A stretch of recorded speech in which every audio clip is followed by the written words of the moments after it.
Olá, eu sou Alexandre Sclapp, sou psicanalista e você está no podcast Teoricamente, um podcast da Escola Paulista de Psicanálise e do Instituto Hécatos. E hoje nós vamos discutir justamente o nome do podcast, Teoricamente. E para fazer essa discussão, eu tenho aqui comigo a Patrícia de Pádua, que é minha colega do Instituto Hécatos e facilitadora do programa de formação em psicanálise. Seja bem-vinda. Obrigada, Ale. E direto de Sobral, no Ceará, eu tenho o meu colega e amigo Cipá, Fábio Cipaúba, que também é do Instituto Hécatos e coordena no Instituto um grupo de leitura sobre a obra de Clarice Lispector e é idealizador de uma comunidade do Instagram na linha bioniana. Seja bem-vindo, Cipá. Muito obrigado, Ale. A gente terminou o último episódio do podcast com uma provocação da Patrícia. Você quer repetir essa provocação para a gente começar esse episódio? Bom, a gente estava falando sobre o estado de fé, né? Que é o sem desejo, sem memória, sem evidências do sentido E sem desejo de compreensão. e sem desejo de compreensão. E aí eu trouxe, né, como provocação que o Bion, ele fala que quando o analista está muito cansado, né, de manter esse estado de fé, ele recorre à teoria, né, para interpretar teorias. E aí, né, fica assim, qual que é o papel da teoria No meio disso tudo. no meio disso tudo? Se ele já está dizendo que recorre à teoria, é porque ele não conseguiu manter o estado ético dentro do consultório, né? Então, já fica a dica que se a gente recorre à teoria para fazer psicanálise, algo não está bem, né? Se a gente precisa dela para isso, precisa dessa muleta, algo não está bem. O que você acha, Cipá? Bom, é uma questão bem interessante e acho muito séria a proposta da gente falar aqui sobre esse ponto de uma situação da prática da psicanálise em consultório, apesar da gente estar aqui discutindo como analistas que fazem psicanálise, porque quando a gente olha para essa questão, eu chamo para essa conversa, assim, mais de perto, né, o, o psicanalista, o Dr. Bion, como a Patrícia trouxe, né, psicanalista britânico Wilfred Bion, porque ele diz uma coisa numa supervisão em São Paulo, né, que assim, que não importa que teoria o analista tem. E essa foi uma das questões que eu passei muito tempo assim, pensando assim, mas como assim não importa que teoria o analista tem? Levei muito tempo para poder chegar numa possibilidade de compreensão disso que de alguma forma me fosse útil e eu pudesse me sentir de algum modo satisfeito com ela. E, e levou um tempo para que eu percebesse assim, é porque uma pessoa que desenvolve a prática da psicanálise, quando ela está nessa condição de psicanalista dentro do consultório, não importa qual é a teoria, que ali ela não está para confirmar uma teoria, mas ela está para explorar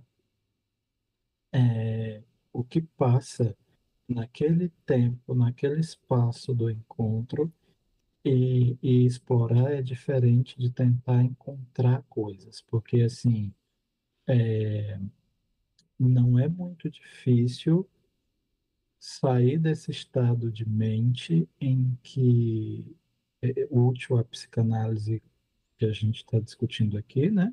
Que vocês trouxeram, que é assim, uma recomendação técnica também do Dr. Bion de sem memória, sem desejo, sem ânsia de compreensão e com a impressão mínima dos sentidos, né?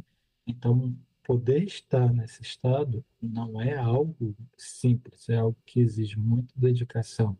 Eu costumo dizer e usar como modelo que é quase como uma estação de rádio sendo modulada naqueles rádios antigos, assim, que tu tem que estar ali. É muito sutil a faixa onde tu vai colocar ali, vai conseguir dizer assim, bom, para aí e vamos permanecer aqui até o momento que der. Daqui a pouco começa de novo um chiadinho e a gente percebe que não está sintonizando e vamos de novo para cá, porque já está pegando outra frequência, já está tocando outra música, já está dizendo uma outra coisa. Então, não é simples o analista, usando esse modelo, se manter nessa frequência, né? Não é uma coisa fácil, mas o que passa é o quanto ele está disposto a poder, aqui fora, longe do momento da análise, né, se fortalecer, pensando sobre o que ele faz, como ele faz, né, e daí sim, as teorias podem chegar, podem ser estudadas, podem ser vistas, mas não como uma explicação do que acontece lá. Pelo menos eu olho para isso dessa forma. Por quê? Porque se for assim, não, eu aprendo o que é complexo de Édipo para eu identificar o complexo de Édipo. O Édipo acontece na clínica, eu vou estudando o Édipo e identificar ali que momento aconteceu o Édipo. Estudo identificação projetiva, porque vai ter um momento na clínica que o que aconteceu lá é identificação projetiva, e quando acontecer, eu sei que é a identificação projetiva. Se é isso que está acontecendo, para mim, isso não é a psicanálise como eu penso. Isso é um jogo de identificação de compostos teóricos a partir das atitudes e pensamentos de uma pessoa, por exemplo. Eu tenho um nome bem mais simples, chama contratransferência. Pura, pura, né? Que deveria ser tratado na análise do analista, né? Para que ele precisa dessa muleta, né? Que não consegue estar ali presente. Você sabe, eu já te falei, né, que eu amei o nome do podcast, né? Teoricamente. E principalmente a forma que ele foi desenhado, assim, Pera né? aí, Teoricamente. Porque me fez pensar tanta coisa, tanta coisa. Comecei assim, né, pensando que a gente já estava conversando. Teoricamente, quando a gente começou falando o que é psicanálise, a gente fala, a gente pode falar um monte de teorias de psicanálise e a outra é viver a psicanálise. De repente, aí eu olho, você tinha falado teoricamente, eu não tinha visto o desenho sim. Aí depois separa teórica e mente, Uhum. né? Porque eu fiquei pensando assim, quando a gente fala teoria, teoria é uma coisa e a mente, essa mente da psicanálise é o que a gente entra em contato, Sim. que aí separa duas coisas, né? E a teoria pode mentir. Ah, mas eu ia falar, Perdão. poxa, Perdão. gastei um. Você tá vendo, Cipá? Me preparei toda pensando. A gente faz um corte, Não, Não, deixa não sem precisa. corte. Vamos lá, né? A vida sem ser editada. Mas aí foi. Eu tinha pensado nisso também, que a teoria mente. Né? O Bion, ele faz uma crítica em elementos de psicanálise. Aliás, ele faz crítica em todos os livros dele. Mas em elementos ele deixa muito explícito que a teoria psicanalítica ela é abstrata demais para ser usada em um caso singular. Uhum. E muitas vezes a descrição do caso singular é singular demais para caber dentro da teoria psicanalítica. Não é? É uma tensão que ele apresenta o tempo todo. E voltando agora a alguns episódios, né, dessa série que a gente está gravando, que é psicanálise, etc., que são os 3 últimos, recomendo que vocês assistam para entender essa crítica. A depender da teoria do analista, ele quer curar. A depender da teoria do analista, ele sabe o que encontrar. A depender da teoria do analista, ele vai ver Édipo em tudo. Identificação projetiva em tudo. Quem nunca leu o livro do Christopher Bollas, Histeria, e começou a ver histeria em tudo quanto é lugar? Não é? Porque é o peso da teoria. A explicação acalma a gente. Ou ler, né, o artigo lá, a inveja na vida cotidiana, e de repente você fala, gente, a inveja acaba em tudo, né? Então, é o grande peso da teoria, porque ela te explica o mundo. E uma vez que ela explica, ela te acalma. Não é? E você não tem que dar conta da experiência emocional do desconhecido, do inexplorado, do vazio, infinito, informe. Porque já está explicado, você só tem que procurar. Basta um checklist. Né? Tem isso, tem isso, tem isso. E está resolvido. E é interessante quando você está citando o Bion, né, no livro, porque aí ele resolve essa questão, quando você falou é abstrata demais para uma coisa e Concreta demais. para outra situação, ele resolve isso trazendo essa teoria como modelos, né? Sim. Posso usar como modelo? Posso. O que eu quiser como modelo.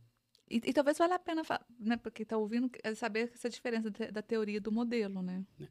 A teoria busca uma explicação do que está acontecendo. E o modelo são relações de objeto com objeto. Ou seja, me servem para chamar a atenção de uma relação. De uma relação para o meu paciente que está acontecendo ali naquele momento. Não é uma explicação teórica do que está acontecendo. É só chamar a atenção. Olha, isso está se passando.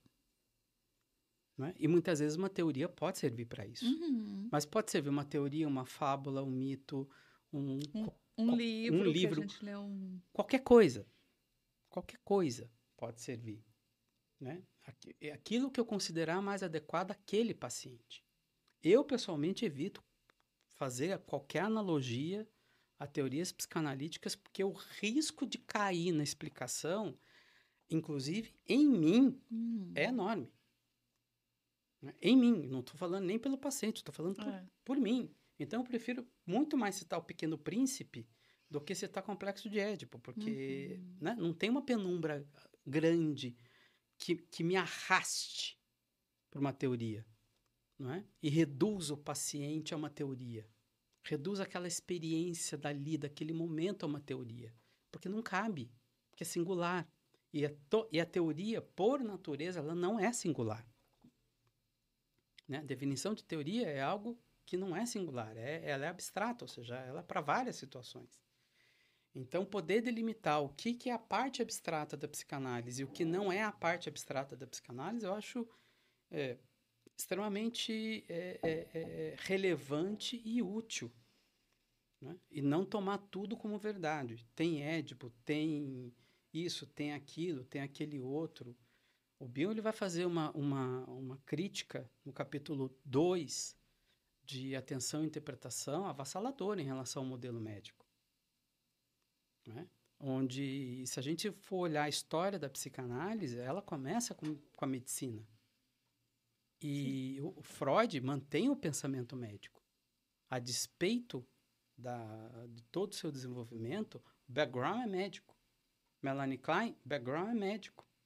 Lacan, fica aqui a discussão, para o diálogo, retira a medicina, mas coloca estruturas que mantêm a mesma coisa, estruturas psicopatológicas. Né? Então, assim, a depender da teoria que o analista trabalhe, vai impactar nessa ética que a gente vem discutindo há 3 episódios. Impacta na escuta, né? Porque eu achei interessante quando você traz a questão do rádio. Né? Porque, bom, se eu tô acostumado a só ouvir uma estação, eu não tenho uma sensibilidade para ouvir outras. Porque, assim, quantas vezes a estação muda, mas ela entra bem sutil. Né? Tem um barulho, tem alguma coisa aqui. E, bom, se eu tô acostumado a ouvir só um tipo de coisa... Eu não vou perceber. Não vou perceber. E pior, às vezes já passou e eu quero voltar para lá, né? Sim. Já passou e eu quero voltar para lá. Sim. A notícia já está velha e você quer voltar para uma notícia velha. Não é? Escutando vocês, eu fiquei pensando aqui na importância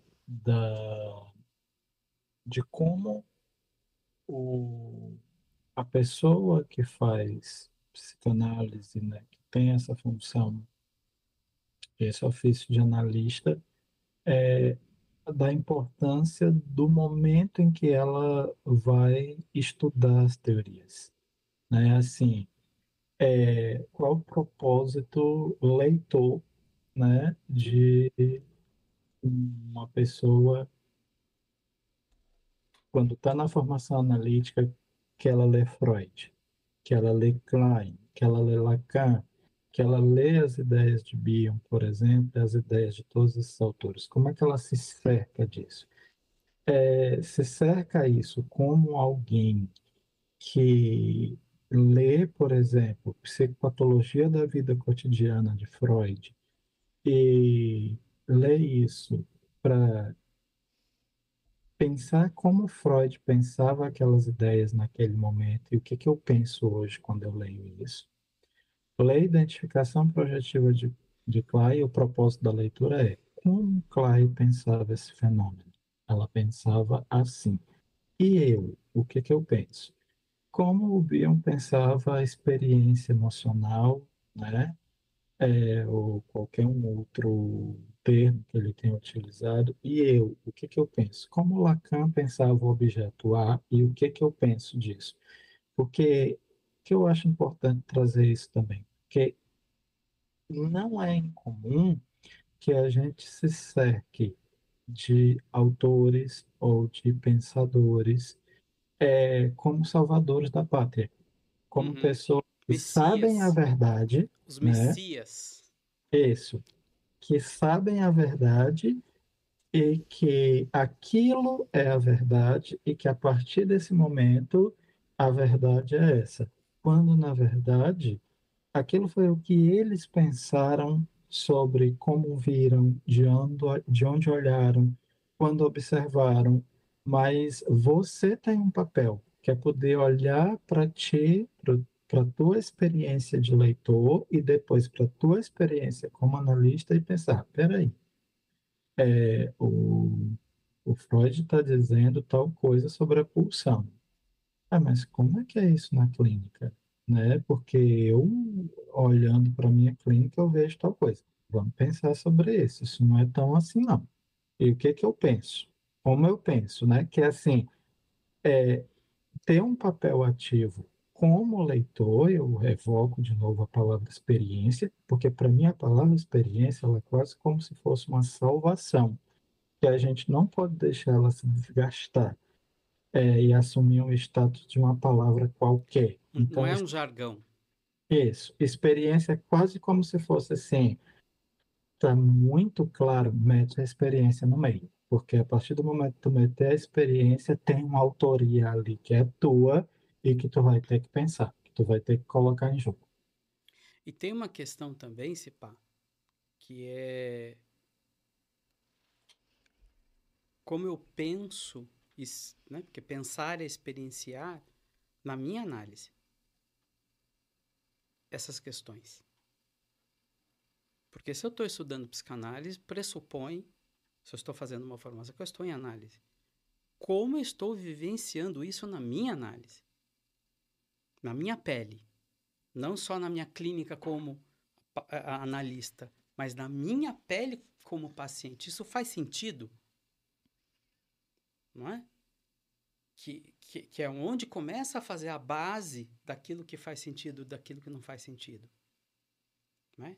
E aí também entra da importância de você escolher o seu analista. Não é? Que tipo de análise você está se propondo a fazer? Né? Porque a depender da análise vai te fazer sentido ou não vai te fazer sentido. Não é? E é interessante que a gente começou a desenhar, né, o tripé analítico, né? Sim. Porque a gente estava falando sobre a teoria, né? Estar em grupo, discutir em grupo, porque o grupo também nos faz pensar algumas questões, né? Coisas que às vezes a gente não estava observando na nossa forma de pensar e abrir, ampliar para outros. Traz a análise pessoal, né? Quando a gente fala, por exemplo, quando você falou da contra-transferência, Sim. né? Traz a questão da análise pessoal, da gente começar a pensar, bom, o que que é o nosso, o que que é do paciente. E eu ia puxar para o lado da supervisão, né? Que quando o CIPA, ele traz no momento assim, ele fala do grupo, né? Daquela questão que a gente está falando no bloco anterior, e às vezes a instituição que você está te fala para falar, pensa uma coisa, o seu supervisor, tal. Eu fiquei pensando também na supervisão, essa questão do que faz sentido, né? Sim. Porque tem uma questão que dentro da supervisão também, tomar muito cuidado com o teórico, né? Uhum. Porque às vezes você chega lá e fala assim, mas você já interpretou a castração? Que você nem viu, nem faz parte, nem tá ali, não é disso. Mas por que você não está interpretando a castração? Por que você não está interpretando aquilo? Que também é uma forma de violência também, né? Isso que eu ia dizer. Isso é uma forma de Que violência. também é uma forma de E violência. desrespeito ao analista. Que falar assim, ó, bom, você deveria ser esse analista, né? E não esse que você tá aí. E é importante nessa questão da supervisão, é que eu considero importante frisar que essas psicanálises, né, que estamos tratando aqui, essa específica que eu penso que a gente está falando aqui, que é uma psicanálise que a gente pode caracterizar como funcional, instrumental, Relacional. relacional, ela automaticamente é como se a gente pudesse criar uma tabelinha que tem assim, quem é o paciente dentro dessa psicanálise? Quem é o analista? Quem é o supervisor? Qual é a ideia de análise? Qual é a ideia de interpretação? Tem essas ideias?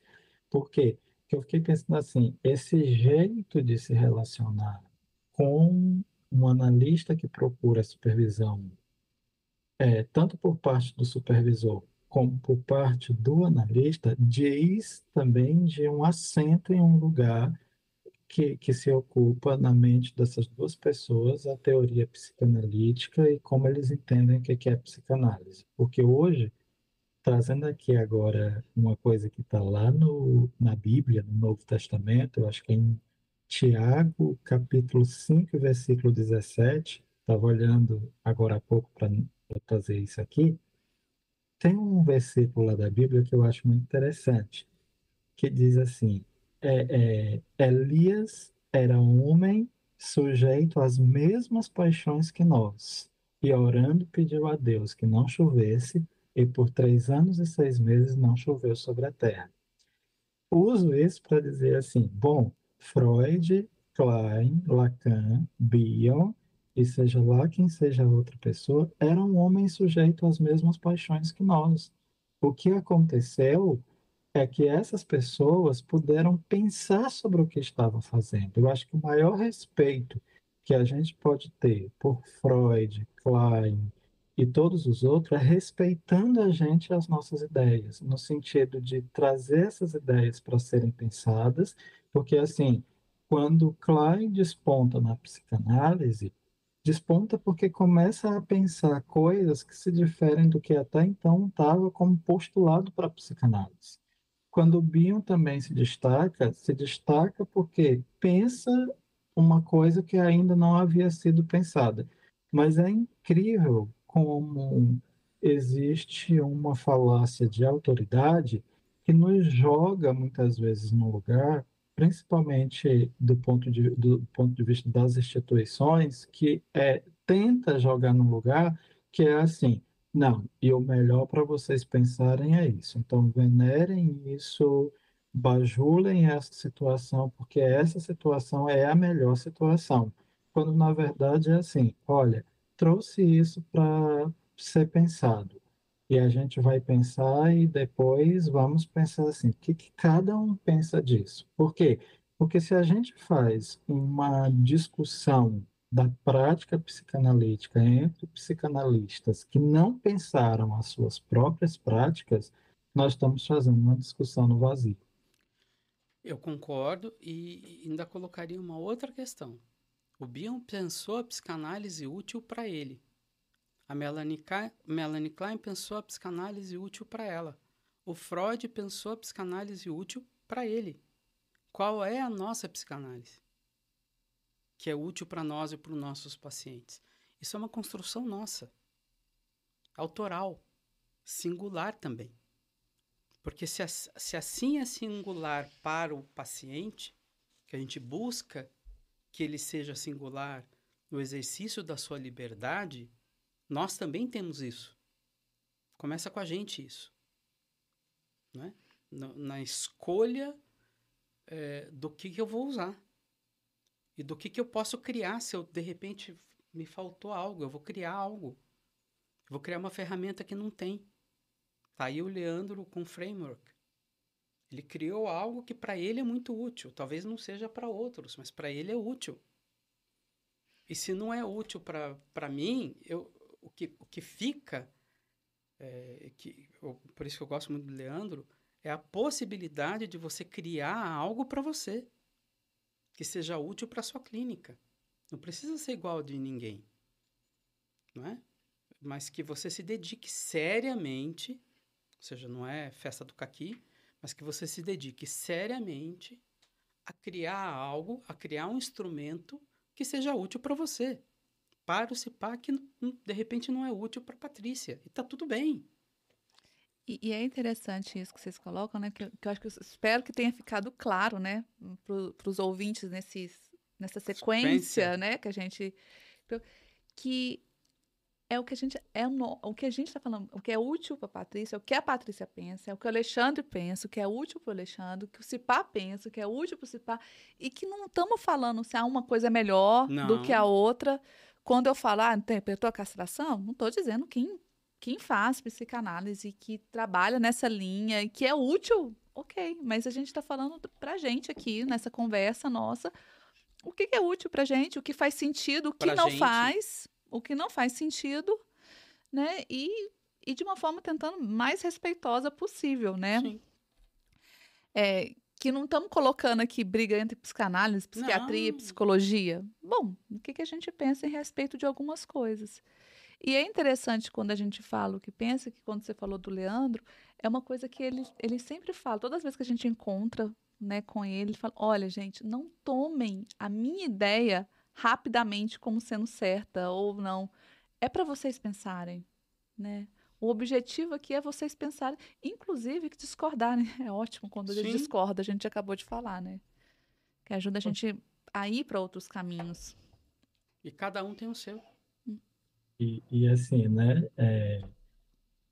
Quando a Patrícia traz isso, na própria frase, ela diz assim, o que a gente pensa, como a gente pensa, e eu passei quase que um marca-texto assim, na palavra pensa, e assim, bom, o importante é a gente poder seguir pensando, né?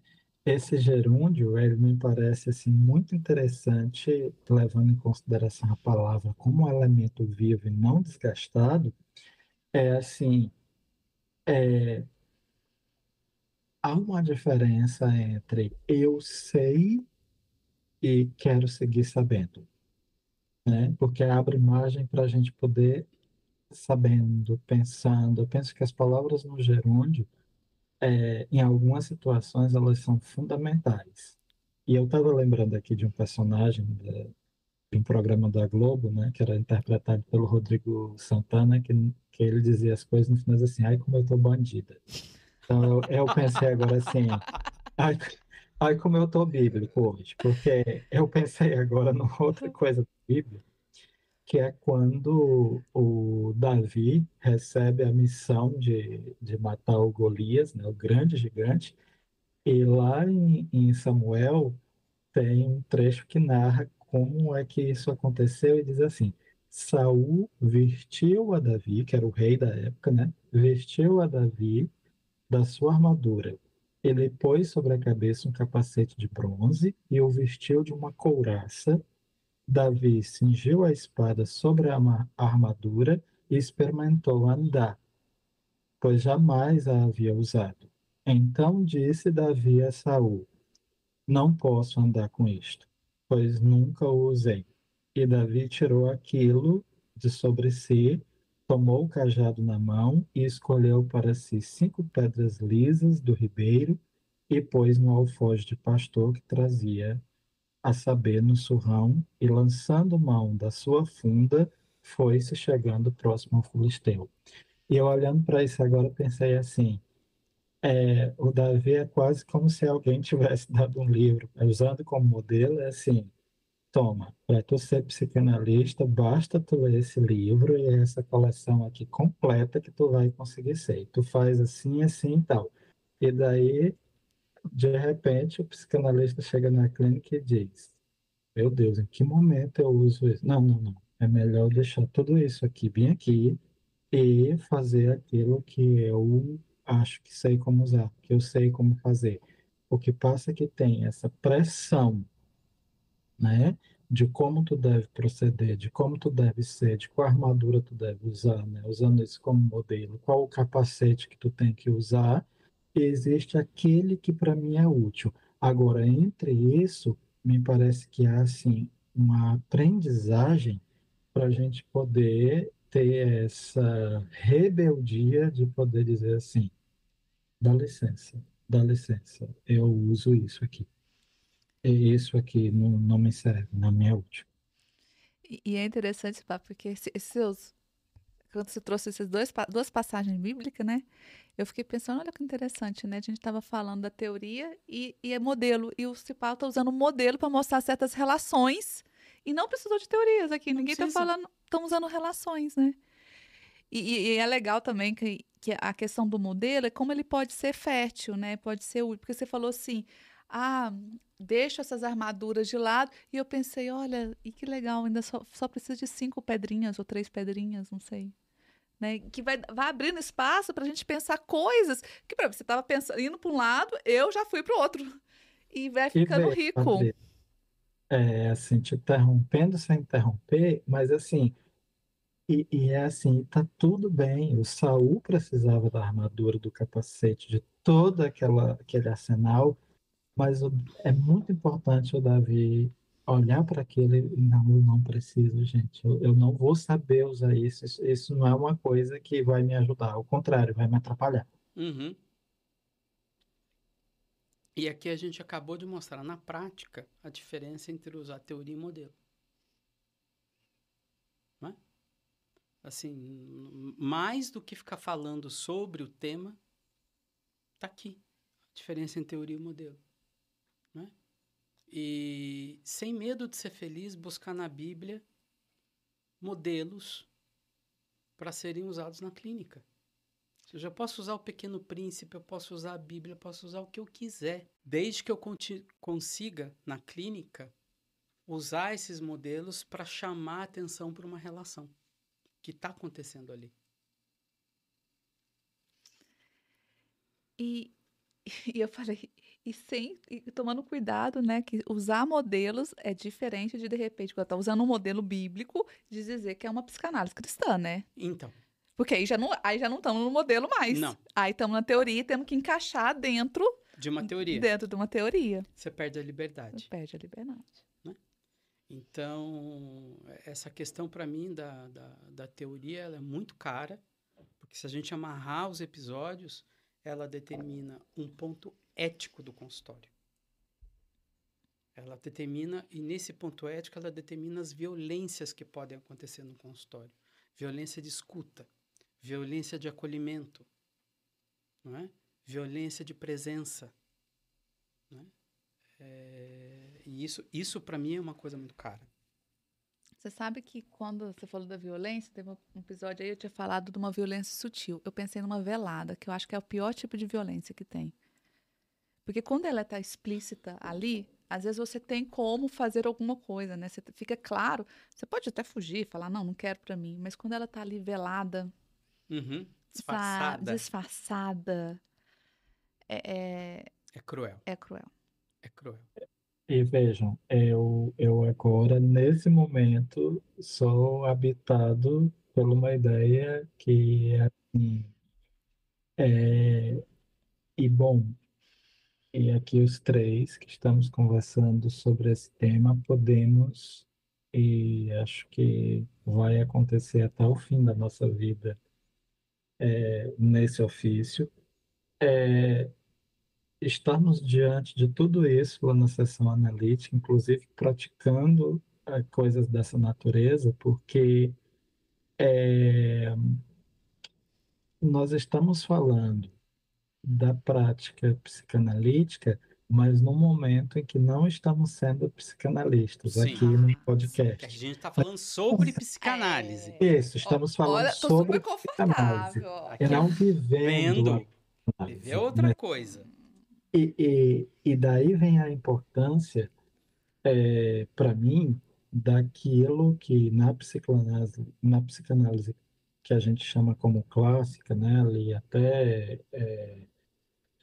na escola inglesa, ali até Klein, dessa figura do supervisor como alguém que sabe e que vai dizer ao analista como ele tem que fazer, e da outra visão de supervisão como algo que é uma análise do analista, que é mais, por exemplo, para mim essa visão está muito ligada aos psicanalistas argentinos ali, Dario Só e o nosso colega hoje, o Leandro Stidman, que é assim, inclusive do analista poder notar lá que você está fazendo essas coisas, porque muitas vezes a gente pensa assim, estou fazendo uma coisa muito bacana. E daí, quando você começa a contar, olha, não tá, tô fazendo e tal, e de repente o outro aponta assim para você, nossa, e tu percebe que também está acontecendo isso, e você fica assim, o quê? Como eu estava fazendo isso? Que é essa possibilidade que é importante a gente levar em consideração, que os analistas que podem mudar nessa discussão somos nós, os que estamos falando aqui sobre isso, e as pessoas que vão nos ouvir nesse podcast e vão poder e puderem olhar para isso e pensarem sobre si, sobre como estão fazendo, como estão desenvolvendo, de onde, como estão pensando. Então, são essas pessoas e não os outros analistas que nem estão nessa conversa e nem vão escutá-la, porque tem uma coisa que eu observo nos últimos tempos e tem chamado muita atenção, que eu vou chamar aqui de discurso isento, que é um discurso que é quase assim, estamos falando de uma psicanálise que não funciona e somos pessoas que desempenhamos muito bem a análise que funciona, quando na verdade a gente não sabe. A gente faz um esforço muito grande, como disse o Ale e a Patrícia, tem que ter uma dedicação muito grande aqui fora para que tudo isso seja útil para quando a gente for atender o paciente de amanhã. E quem sabe se é útil ou não é útil o que a gente está fazendo, é só ter uma pessoa, o paciente. É a ele que a gente deve o nosso trabalho. Né? Para ele que a gente trabalha, para ele que a gente se esforça, para ele que a gente estuda, para ele que a gente faz supervisão, para ele que a gente faz grupo, e para que isso possa ser útil para ele. Né? Mais do que para mim, mais do que para uma instituição, para ele. Né? Tem um personagem que vira e mexe aparece aqui, que é o personagem principal da conversa, que é o paciente. Né? Que isso tudo seja útil para ele. E é um paciente tão generoso, né, que nos permite nos conhecermos também a parte da relação com ele, né? Sim.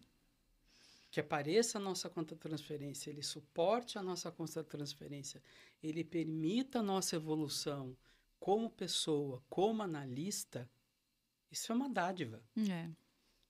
Nós somos, eu costumo dizer que a gente tem uma profissão privilegiada.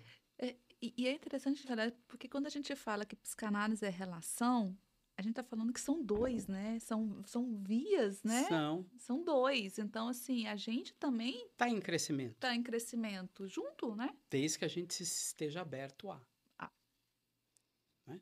Que a gente saiba que a nossa estupidez é limitada. Não somos os alecrins dourados. Não somos alecrins dourados. Porque se a gente achar que somos alecrins dourados e sabemos, não é? E não estamos sempre construindo um saber, aí complica. E essa ideia do sabemos, né? Ela é uma barreira, é um distanciamento, né? Sim. Se um sabe e o outro não sabe, tem um abismo, tem uma Sim. barreira, tem um muro no meio, não tem uma relação. Não tem uma relação. Eu encontro um colega, às vezes, para um café na segunda-feira à tarde. Um dia desse, a gente estava conversando e ele dizendo assim: a gente chegou nesse ponto, né, de não saber na psicanálise e tal. E ele disse uma coisa que eu ri, que ele falou assim: mas eu queria muito saber. Ah, Porque, Só você, querido? porque ele disse, eu queria muito saber. Só Porque se você? eu soubesse. passa o contato. Na primeira sessão, eu já diria para o paciente: olha, é isso, é isso, é isso, é Você isso, é já isso tinha um que tá aqui. relatório pronto, escrito, Ah, só para botar o nome dele. Ó, deixa eu Aí te ele falar, olha. diz: bom, a gente não sabe, mas eu queria muito saber. Que eu acho muito interessante isso, que aqui não é uma discussão, ou melhor, não é um rechaçar do saber, no sentido assim de, ai, não tem que saber. Não, não é que não tem que saber, é porque não tem não tem como. como saber. Né? Dentro dessa psicanálise que a gente está discutindo aqui, não tem como Como saber. saber? Não tem. E eu reforço o convite. Você quer saber do que nós estamos falando? Faça análise. É o É, único lugar que você vai descobrir o que a gente está. Do que a gente está falando faça análise. Bom, e com isso eu encerro o episódio de hoje. Muito obrigado, Patrícia. Muito obrigado, Cepá. Obrigada, Ale. Obrigado, Cipá, pela companhia. Foi muito bom. Eu que agradeço a vocês a oportunidade de poder ter a companhia de vocês e a gente poder conversar um pouquinho sobre a nossa nada mole vida. Só para vocês terem noção, a gente gravou 4 episódios. A gente está aqui conversando 4 horas, assim, naturalmente, gostoso, tranquilo, não é? Aprendo muito, muito, muito nesses Muito. encontros. É muito Isso é bom. pensar. Isso é o que a gente Sim, chama de pensar. não é pouco. Não é É. pouco. Não é pouco. Até um próximo episódio. Tchau. Tchau.